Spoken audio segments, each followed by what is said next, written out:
गोटे आंब गछ थिला जार पत्र सबुज थिला। से गछरे रंग बिरंगर शुआ थिले। सबुठु बड़ कथा यह थिला जे एही गछरे तीनोटी जादुर आंब थिला। गोटे आंबर रसरे जे कोनोसी रोगर चिकित्सा हो जाउथिला। द्वितीय आंबर रसरे जे कोनोसी इच्छा पूर्ण करा जाउथिला। तृतीय आंबर रसरे विष थिला जहाकू पीवा द्वारा लोके मरि जाता। सेही गछरे रहुथिला रंग बिरंगर शुआ माननकू से कथा जଣା थिला।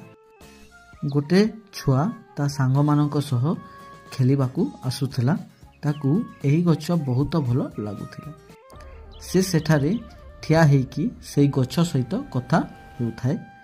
चिड़िया को दाना मध्य दउथिला। से दुहे कथावार्ता मध्य हेउथिले। तांको मध्यरे भल बंधुत्व सृष्टि हैला। गोटे दिन से छुआ पचारिला, छुआ ए गछ सबु गछरु अलगा केमिति? चिड़िया कहिला, मु ए गछरे जन्म ग्रहण कली, सेथि पई शिकारी माने मते देखि पारंते। छुआ बहुत मन दुख रे थिला।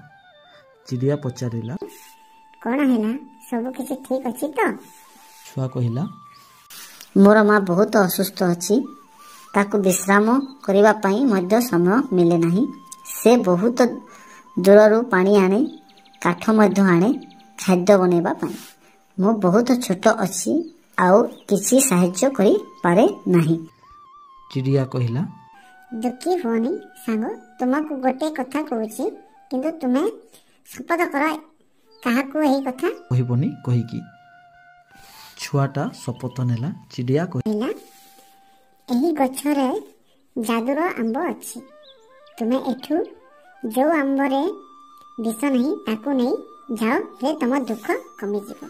सेही छुआ आ गोटे दिन सकाळु सकाळु सकाळु आसिला एवं ठीक सेही भलिया मध्य कला जेमिति कि सेही चिड़िया कहितिला।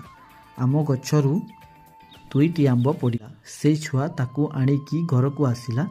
ता माँ को सेही छुआ से आंबर रस देला। ता माँ ठीक मध्य हो गले। से छुआ गरीब लोकर बहुत साहाय्य मध्य कला एवं काहारिठू मध्य किछि टंका नेला नाही। देखु देखु बहुत जनाशुना मध्य हो गला। गोटे दिन गोटे वैद्य यही कथा शुणिला। से छुआ ताकू मध्य आंब रस देला। वैद्य पाखक बहुत ताकत आसीगला। ताकू ललचेइला एवं कहिला, छुआ एही आंब मते देई दियो। से छुआ मना करिदेला। से वैद्य सेठारे जाल मध्य बिछाइला एवं ता माँ को अपहरण करिनेला। से छुआ भाविला सेही समय रे सेही आंब गछरे 2 नंबरर आंबर कथा मने पड़िला। से जादुर आंबरे माँ को किए लुचाइछि बोलिकी पचारिला। छुआ कहिला, जादू गछ मते मो माँ पाखकू पहुँचई दियो। जादुर गछ ता माँ पाखकू ताकू पहुँचई देला। से ता माँ को सेठारू आनिकी घर रे पहुँचई देला।